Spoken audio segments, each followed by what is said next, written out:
Hey, Jenny, Hey, Greg. do you want to make a podcast? Sure. I want to read a Reddit post to you.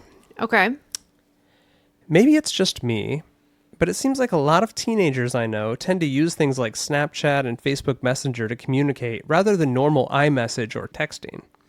Normal iMessage? I'm 25 and I use plenty of social media platforms, but I usually just send a normal text message unless it's someone I don't have the number for or don't know well. What's wrong with these kids? What is wrong with these Why can't kids? you use Facebook Messenger like an adult? Yeah, Facebook Messenger. What? We have one group of friends that's on Facebook Messenger, but that's it. Like, I don't talk to anyone else except people I'm buying stuff off Facebook Marketplace for, and I'm technically Gen X, although I would argue that I'm more of a millennial, but It's the Facebook groups or Facebook Messenger groups I'm in is 100% because of the Android weirdos, and I think that's true with the group you're talking about. the Android weirdos, you're going to say that on our tech podcast? Well, they're the ones with the green texts. They also have superior processing speed and beautiful pictures, to be and clear. sometimes it splits them into multiple text groups, and if you send a video, it gets downgraded. And you know what their argument is? Their argument is, do you want functionality or form, right? I understand their argument. In this case, the argument is, what the hell is wrong with kids? Why can't they just use social media and texting like I do? I know. It's very interesting, right? We are mad that the children are on the social media. Then we move to being mad about how they use the social media. That we're just mad at the kids, aren't we? And we're this just is- mad. This is not a new thing. I don't think our parents understood us on AOL Instant Messenger. And so there's new research from Pew Research Center from just last month. This is brand new, where they actually asked the teens how they use social media. And I love that because we judge them. Clearly, many people judge them. And let's go ask them, how are they using TikTok and Instagram and Snapchat, etc. I thought we'd talk about that today. Does that sound good? It does. Well, great. So, entertainment by far is why they say they're using social media. 8 in 10 TikTok users say entertainment is the main reason that they use it. I think about when I had a TV in my room, I was, of course, using it for entertainment, but it wasn't a phone. It wasn't an email machine. And so, of course, I was using it for entertainment. Do you think this is why it confuses adults? Perhaps because it's a mixed medium. Yeah, and because for millennia, like whatever, when we were watching TV, we were watching TV. When reading a newspaper, we were reading a newspaper. When we were on the phone, we were on the phone. And now you have this quantum computing tech in your hands, right? And I'm saying quantum, that's dramatic, but you know what I mean. Yeah. It's very advanced technology that you can hold in your hand. And sometimes there's artificial intelligence on it. So It could be sexting and bullying too. It could be many different aspects of life. yeah, And you because go- literally it is the medium now, right? You do all of those things. If you want to talk on the phone, if you want to read the newspaper, if you want to do a research project, if you want to have entertainment, Yep. which entertainment is an interesting choice of word. Yep. In this context, and correct me if I'm wrong, it's just you don't have anything to do, so you're scrolling through videos, right? If we're talking about TikTok, right? And you're not looking for anything specific, you're not researching, you're just literally like, it's literally like watching a TV show was for kids our age, right? Yeah, and in fact, often you have something else on. Like I know that one of our teens has a big screen that they're playing YouTube on while they're scrolling on the small screen. And I Like think- the TV, you mean? The big yeah, screen? yeah. And I think that's kind of like you Smart having TVs. a TV in your room as a kid, right? Yeah, I think when I was younger, before we had kind of a phone to hold in your hand, believe it or not, I was alive before that ever happened. my- I think I was watching TV and it was always on as background noise. So I wasn't necessarily always watching it. But I was always doing like the emotional support show thing that everyone talks about, where you just put Totally. on the, Yeah. you know, we had cable, so it was usually you put on TNT or Nick at Night or something, and it would just play shows. And what's so interesting is that if you saw a show that you really liked or you saw maybe you're watching late night, you saw a clip of something, you couldn't share that with anyone. And No, we all had to memorize movie lines, right? That was how you, and we literally just did this with friends the other day with Wayne's World. But yeah, you literally, Iowa kids are super good at this. Like Yeah. we are prolific. and maybe you'd movie go, line maybe you'd go spouters. buy the video. Maybe you would tell the girl you're dating you already own that video, and then you would go and buy the video so you could go over to her house and watch it. See, this is why my dad didn't trust you. 'cause That's you're a well, liar. I definitely did that. In fact, one of the movies that I told you I owned Uh-huh. was Liar Liar. It was, which is a hilarious juxtaposition. I think but the first one was Romeo plus Juliet, which it was phenomenal. So It is such a great movie. one Do you see, bite your thumb at me? bite my thumb. 4 in 10 users on TikTok and Instagram say news is a reason that they use the platform For which- TikTok? for TikTok. And how many? 4 out of 10. What I think is so interesting about teens getting their news on social media, on TikTok, is that they're not sitting down to get news in the same way that when you were a kid watching a movie or a show at home, news wouldn't just come into your movie or show. And now they're consuming it for entertainment, something to do. Yeah. They're getting news, and now they're like, well, yeah, when surveyed, they're like, yeah, I use it for news. But they're not necessarily sitting down to get their news there. Now, I do know for a fact that there are teens in our life that when something happens, they will go to TikTok and search for that and get content there, which is just as crazy to me as when I found out that people were cooking recipes off of TikTok, because it seems slow and stupid to go look up a recipe on TikTok until I did it. And then I was like, well, actually, this is better. Yeah, I guess that breaks my brain a little bit. But I also think that I have adjusted as well with the news being so awful the last 10-ish years. I think and to be fair, a lot of the mediums that people normally consume news product in becoming suspect, right? Sure. I think there was a lot of Yeah. distrust sown in our media sources over the last 10 years. And even if you don't believe the purveyors of the news is about, right? There's still that sort of, we've all got this bug in our ear now. Like, is the media trustworthy? Right? And so it's interesting that I myself have pulled away from all news sources except a couple. And then I'm very intentional about when I consume those news sources, to the point where I try to weed them out of my algorithmic feed so I'm not passively consuming news. And you have a handful of curators, and I do too, that you trust those curators to curate news that then you consume. Yes, I have two primarily. One that is bipartisan and one that is very not. Who's the bipartisan one? Sharon says says so? so. Yeah. Sharon says so. Yeah. And then I consume Amanda's Mild Takes pretty prolifically. And she does a weekly kind of rundown. Oh no, I subscribe.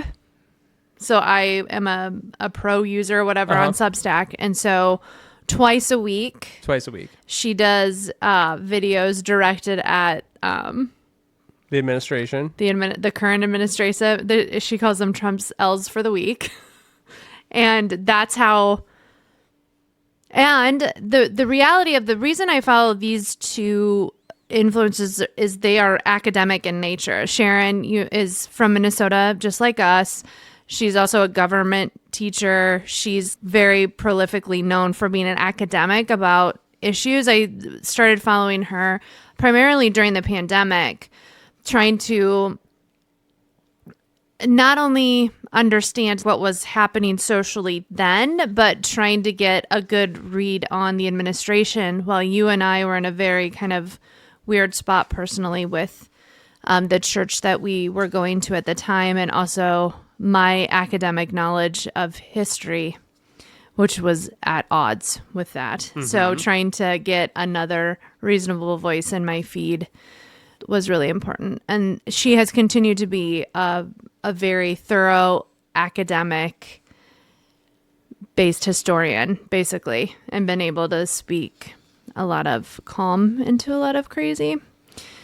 So those But- curators Yeah. on social media are creating content that has replaced a lot of how you and others, and definitely teens, are consuming their news, whereas we used to look to trusted organizations, publishers, journalists. And that's not to say there aren't still trusted journalists and No, publishers and to be clear, organizations. I still have Yeah, we pay for the New York Times, we pay for the New York Atlantic, Times, we pay for the Atlantic, we pay pay for for the the Star Cut, Tribune. pay for the Star Tribune.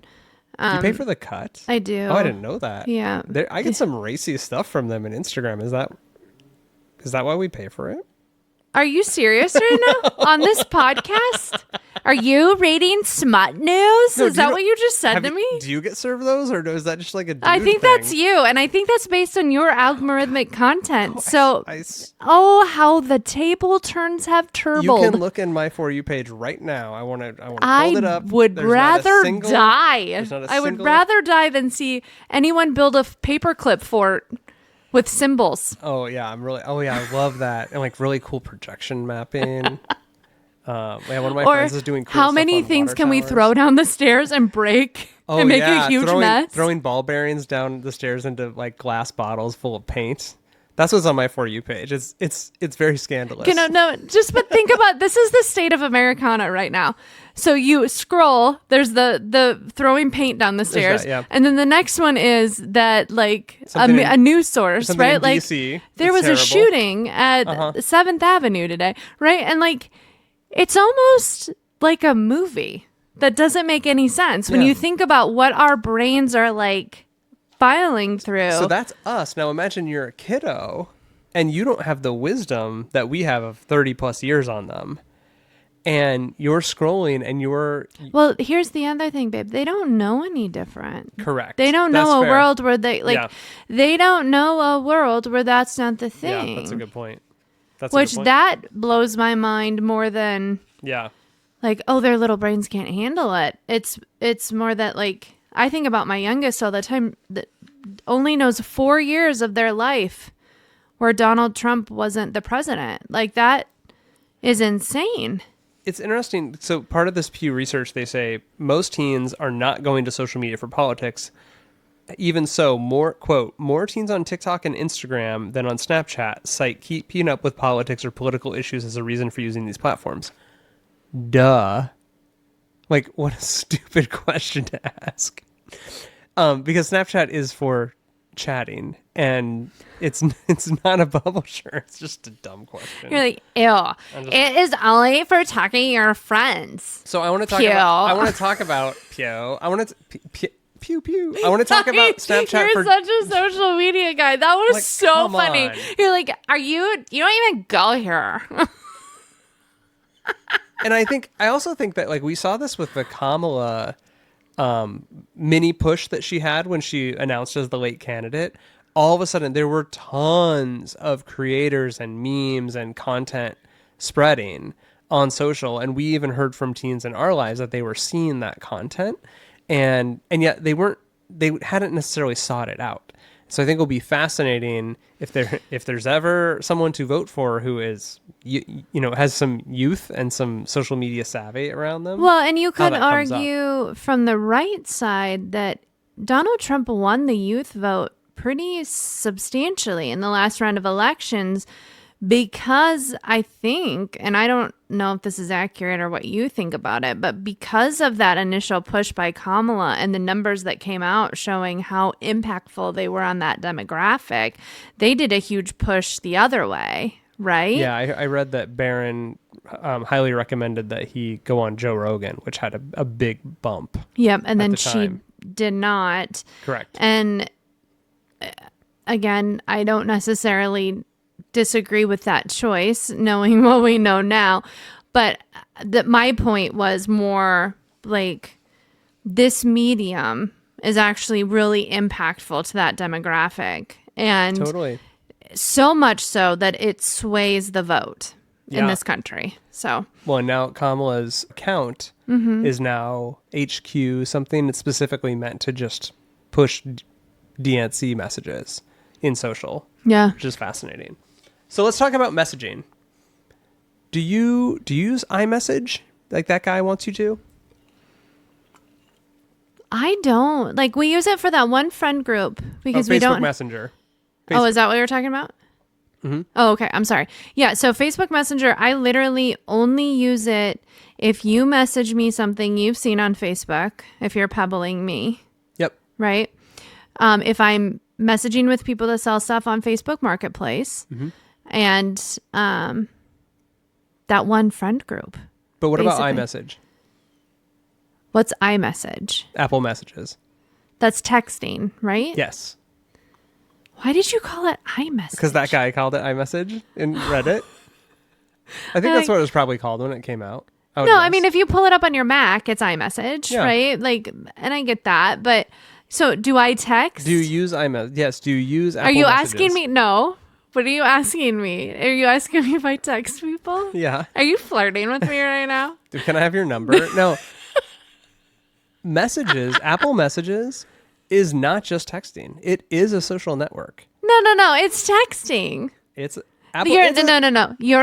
You're gonna get in the weeds on this in a way no one wants. You're the only person in the weeds. Like, you can stay there in the duck blind. Like, we're not coming to get you out of this. You can, when I send you content, can you react When to you it? text me something, can I heart it or send you a Giphy? Yes, I can. A Giphy? Yeah, I just made that up because Yeah, that's I knew if I said GIF, it would piss you off, and I was like, no, "How that's can good. I exasperate that?" No, it's GIF a is Giphy. correct. Don't say GIF. Taking it backwards. You can send money in it. I really should get more can- clear on what pisses you off so I can do it correctly. You can send files. You can send money. You can You can send thread Apple things. dollars, right? Which confuses me. I've only ever sent one friend Apple dollars before. So, of That's the what you call it, right? Apple dollars. Apple dollars. This is going great. If- Greg and Jenny Swan, the geriatric millennial, doesn't even know how to say Of the Jiffy. teens, of the teen. That's Giphy was right.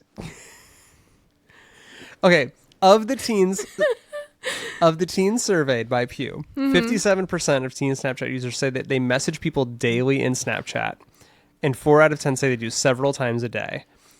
And In Snapchat. in Snapchat, we tend to forget when Snapchat came out, it is called Snapchat because it's a chat app. Because you're supposed to talk on it. And brands tried to join it, and Evan Spiegel was the founder of Snapchat. Was like, no, I do not want brands here. And we were Is like, that right? oh yeah. I was at a Is that conference and he why- said that out loud. He was like, no, we don't really want brands on it. Brands can advertise. We're going to build products for that, but we don't want you to build accounts. Is there advertising on Snapchat though? Yes. Okay, And we were sorry. like, great. And then we built branded accounts, and we were posting content every day. And what's Snapchat's like whole thing? What's the whole conceit of a That it disappears. It disappears in 24 hours. They invented that before they invented the story format that lasts for 24 hours and it disappears before the enshittification happened, which is a term from Cory Doctorow that says all social networks become all other social networks, which if you add a feature like a story that disappears after 24 hours, well, what do you know? Then Instagram added it. Then Facebook Yeah, added it. Instagram stories. Yeah, LinkedIn even added stories for a while. Oh yeah, it was terrible. Yeah, and so that's what he calls enshittification. no one where- wants that on LinkedIn. No one. And so as you're Not even Microsoft. you can now publish to your feed. So I can send you snaps back and forth. You and I can be chatting, but Yep. also I can push it to my feed where publicly people can see it and tune in, or friends only. And that is in a chronological order. No other social media is in chronological. It's all reverse chronological. And it's really cool because Snapchat, you tell a story. It's like starts at the beginning in the morning and it ends at night. It ends in 24 hours.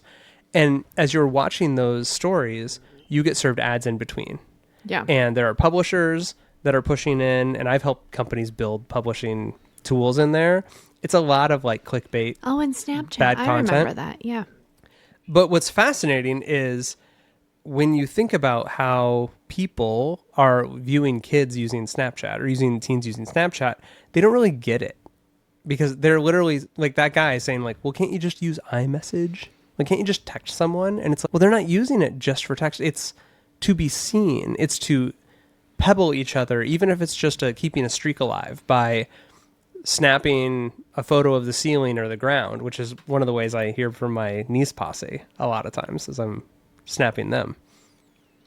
Yeah, well, I think as we have talked about Facebook and Twitter and like all of these things, I think they're always, when you talk about enshittification, I think there's also a point where the kids gravitate towards one social platform, the adults move in and the kids leave again, right? And I think Snapchat probably has been a place where it didn't, I don't know, I know a lot of adults on Snapchat, right? But it's a different sort of environment, so the kids have been able to persist there.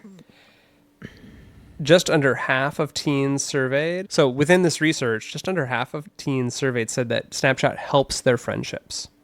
It helps them stay connected. Which is It's really interesting. cool. Yeah, and it's interesting in the culture of kids being kind of worked to death between school and sports.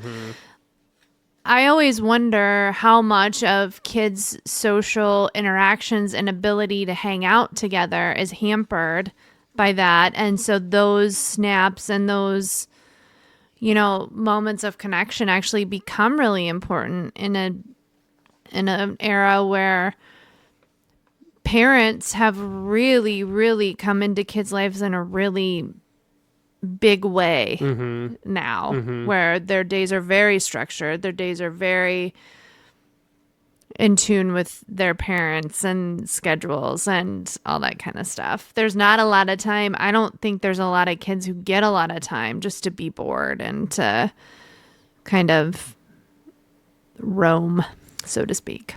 Well, and there is, of course, like they asked the kids about harassment and bullying. Yeah. And 3/4 of teen users on each platform said harassment and bullying was a problem for people their age.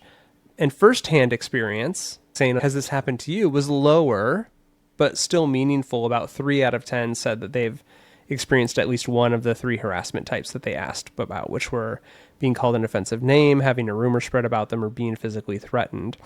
And I don't view that lightly. I also would say that's so low. I also would say that's lower than I would have thought. Especially with the way the narratives are written about this, right? Thinking about 75% of them saying like it's a problem, but so few of them have actually experienced it. Oh, isn't that interesting? And we sat in freshman orientation a couple of years ago where there's an entire section on educating parents. And like, I'm always appreciative and respect the idea of educating people who may not understand about social media. I don't necessarily love when it is coming from a place of all social media is bad, and if they're using Snapchat, it's for sexting. Yeah, you and I have a lot of issues with the framing of some of these topics, right? And I think it's been very interesting to watch, especially as we talk about AI adoption in youth, and the kids all hate it and think, it's going to and they're all terrified and it's going to take our jobs and all this stuff, while not having any access to it. If you look at the data around that, a lot of kids aren't using it. They don't have access to it. And you and I experienced this very specifically, as in we have one kid who refuses to use it, that has not been influenced by you and I at all, but has been influenced by everyone around them about this. And as such, doesn't use it, and then was told by a teacher that they had used it on a paper. Accused of using it.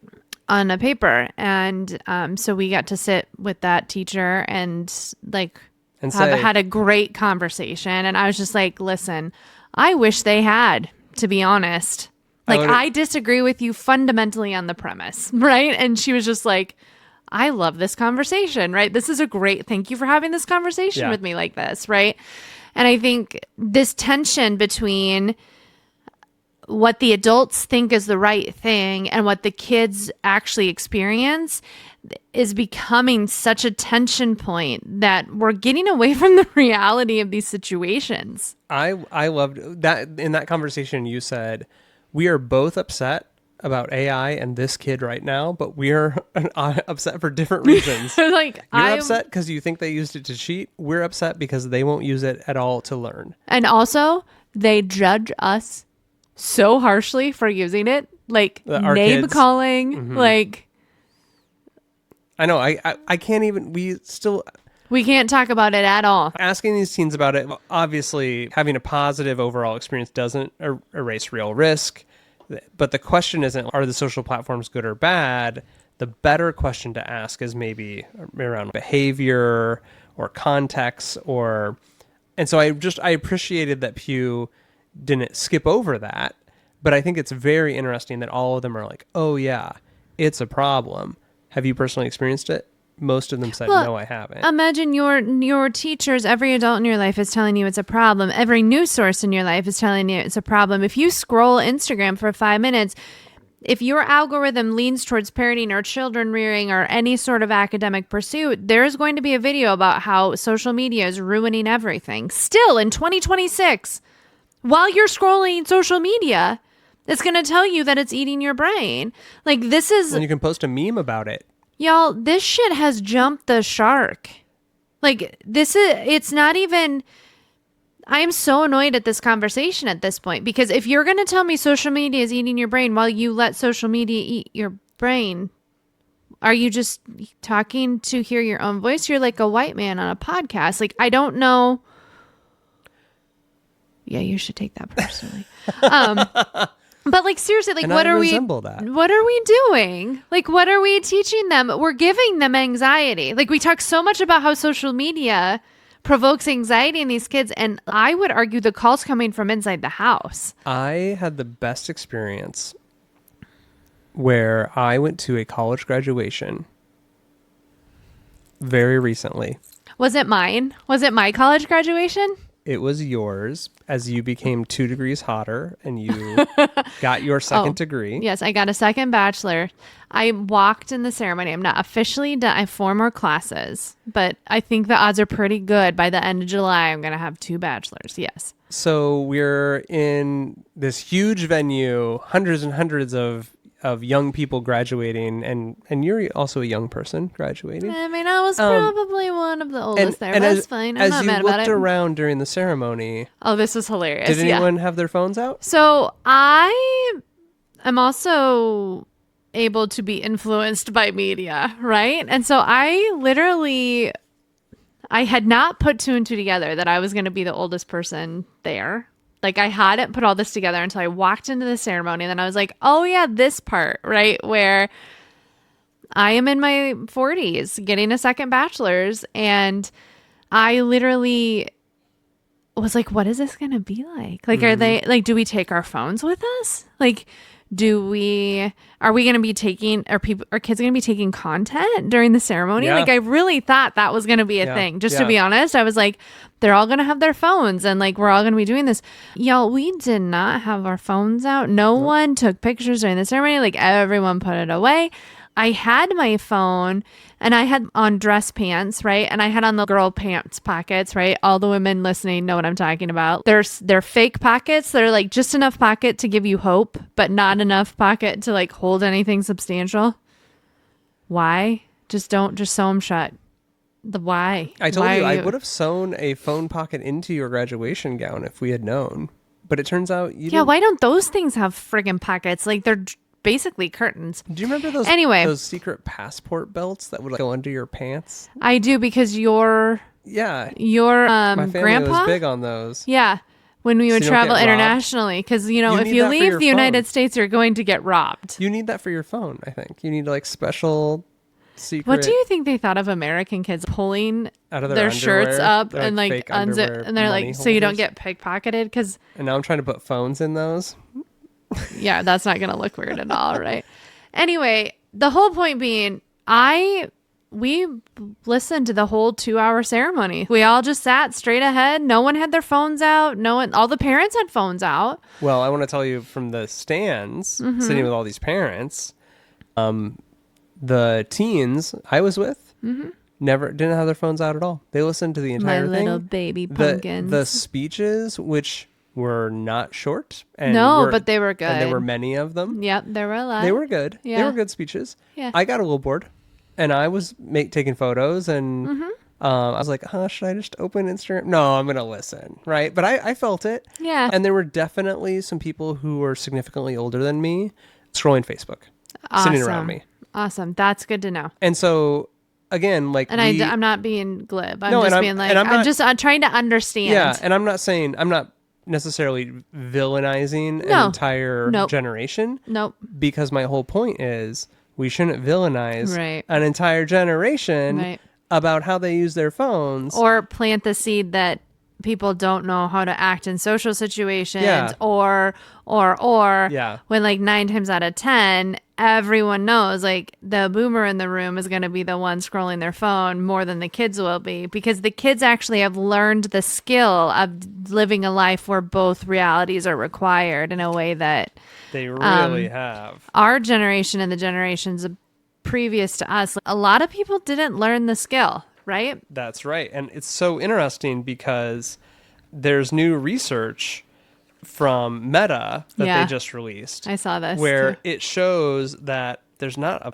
big difference in how Yeah. boomers and Gen Z actually use their phones.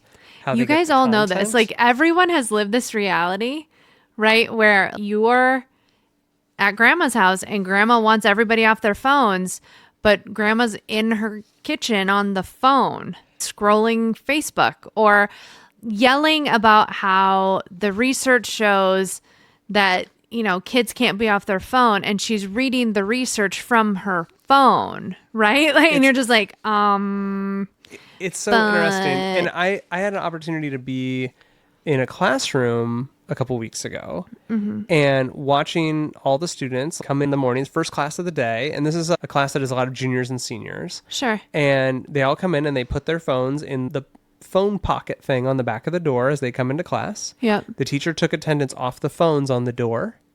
Oh, That's how she knew. And like one of the slots was open and she like looked over and she was like, "Hey, Jimmy, like, do you have your phone?" And he's like, "Oh, I'm sorry." And he was genuinely had forgotten to put Yep. it in the slot yep. as a junior or a senior. Yep. Which But- is And then developmentally and then appropriate. they all listened. You tend to think like, well, kids aren't learning these days because they're on their phones.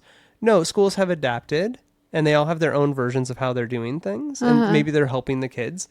Yeah. But there is a fascinating post from Minda Smiley. It's a real name at eMarketer. She posted that a hypothetical nationwide classroom cell phone ban would cost TikTok over $1 billion in ad revenue this year. And that Instagram and Snapchat could lose as well. I think that's fascinating to think about the impact of the economy if we didn't let kids scroll their phones during the school day would be $1 billion your face. I think it's fascinating, and it goes back to the central thesis that the boomers are saying. And I think you're being silly and I love it. But like at the same time, you're proving the point that everyone's bitching about, which sometimes I'm like, why are we doing this podcast?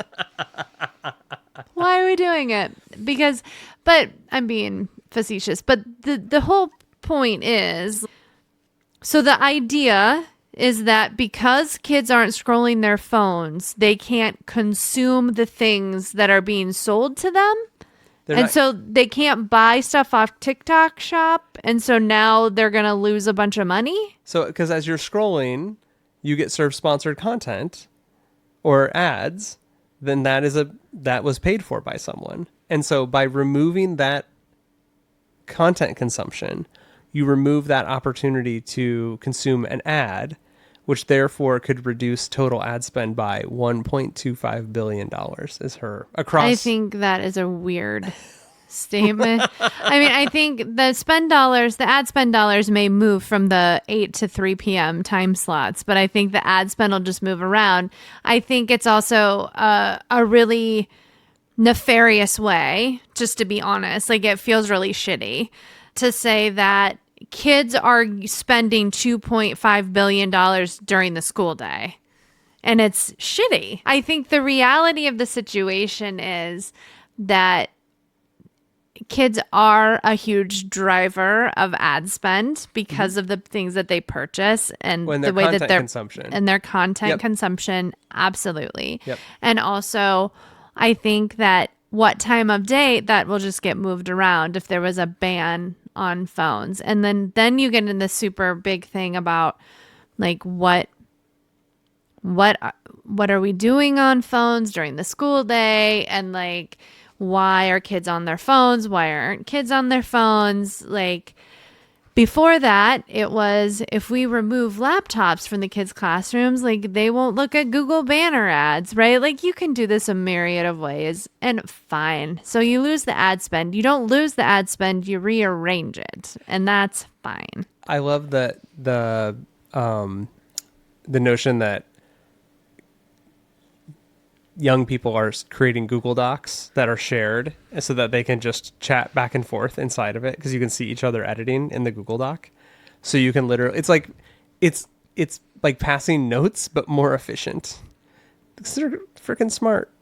I'm kind of proud of them for that. I think, listen, ingenuity wins the day at our house, right? Like I'm never gonna be mad if we turned around and my kid was like, I actually was using AI. Like I would be like, bravo, Okay. kid, good job. Okay. Like, you know, like literally, ingenuity wins the day. You gotta be to think that any of this technology is going away, to think that any of this technology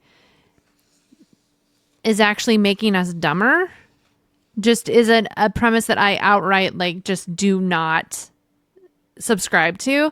And to think that the kids, because they have access to all of this tech and all these things, it's making them dumber. Like they're just figuring out ways around the adults that like the adults can't track. And so what's the one way to not get busted with notes when you can delete a Google Doc? Like I'm just saying. Boom. And don't give your teacher permission for it. Yeah. Well, as we wrap this up, we always close on something we're really into. And I was going to talk about the bike bus, but that's actually yours. And so I want to talk about something else that I saw, which was an Instagram video that shows you how to hack the thermostat in hotel rooms. So do you remember? Which I also showed you, but Well, thank you. you're welcome. I think Mark Zuckerberg just discovered pebbling as part of that meta research that I found, of the idea of penguins would give each other little rocks back and forth as like little tokens. Uh-huh. And people now call that, like us sharing memes and reels and videos back and forth, as pebbling. Uh-huh. And I really do feel love from you when you share little videos that you know I would like. Yeah. And you're not on TikTok anymore, because I really liked sending you a whole bunch of pebbles. The Cave Project is on TikTok now. That's So true. technically I am on TikTok. Okay, that's true. So That's true. But I can't send you a whole bunch of TikToks and then sit and watch you watch them and then laugh anymore. It's kind of you can do, I'm literally telling you, send them to the Cave Project, buddy. That's literally what I'm telling you. All right, You big so dumb if you're man. listening here and you want to send us some videos to the Yeah, Cave if you Project want to TikTok, if you want you to should. pebble stuff to the Cave Project, like That would be great. send us dumb clinker videos. Like we'll Oh, repost them and talk so about this, them. what I meant to say is this amazing Instagram that my wife sent me. So do you remember the Konami code? No. So the Konami code was, you know, on Nintendo, and it was a code that you would type. Oh, up, right? up, down, down, left, right. Yes. Oh my gosh. That's not called the Konami code. Well, it depends. That's how you get free lives in Super Mario World. It depends but how big of whatever. a nerd you Not are. Super Mario World, Super Mario. The OG version. I love you so much. So this is essentially the Konami code for hotel room Why thermostats. is it called the Konami code? Because I believe it was Street Fighter is the game that it was for. Yep. from Yep. Konami. Okay, gotcha. Now I know what you're talking about. Yes. And so anyway, this is the series of buttons that you push on the hotel thermostat that unlocks it from prohibiting you from turning it down really low so it can get the room really cold. And it also turns off the motion sensor thing that makes it turn off, or after a couple hours, like just turn off completely. So, do you know why did I send this to you? Because we were going to Disney World, right? And like Disney adults we're all lunatics. And so we share all these tips, and I had Yeah. figured out how to do it. Oh, it's wonderful. I can't remember, was it when we went to Disneyland or Disney World? I don't remember. One of the last 2 trips we took, I figured it out. And then I found the one for the cruise ships because we're going on a cruise coming up. So It's so exciting. I've shared it with a bunch of people. yeah. And we were at a hotel this last weekend and had a hard time like switching between heat and cool, and like Yeah, I can never figure that I out. I love like that most of these thermostats are basically like just Honeywell Yeah. with a screen on them, you know. Yeah. So anyway, I'm really into the idea of hacking thermostats in hotel rooms this week. What are you into, Jenny? So bike bus. Bike bus. Yeah, so you stole mine, but it's okay. I'm going to steal it back. So Bike Bus is an account that you can follow on Instagram, and it is a guy who literally has a bike. He rides it through town, and then as he's riding through town, he's playing music off like a boombox like object. I don't know what it is. I haven't listen, when I really enjoy something, I don't go deep on it. I just enjoy its surface level so that I don't have to know all the underworkings. Yeah. So he's riding through town, all the kids in town, and he yells through and he's like, "Bike bus," at the top of his lungs. And the whole town, all the little kiddos are waiting in front of their houses. And then he leads them on a bike ride to school every day. And it is the most wholesome, sweetest thing. And it reminds me of like ET-esque, like 80s kids riding their we grew up riding our bikes together, right? It's a nostalgic thing for me.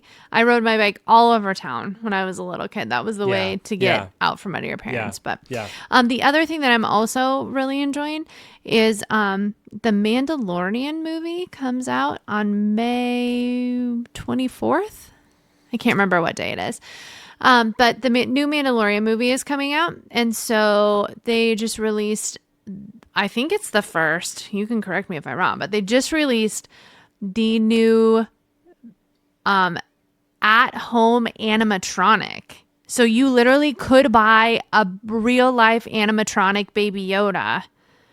And I have been watching so many videos of that little pumpkin thing, like move its cookie around and like do all these things. He like goes like this, and then he has a little cookie, and it will actually move on the table. Yeah, and it's like magnets or something. It's magic. It's magic. Is what it is. Listen, anyone who's done Disney at any sort of level understands the magic of animatronics. Number one.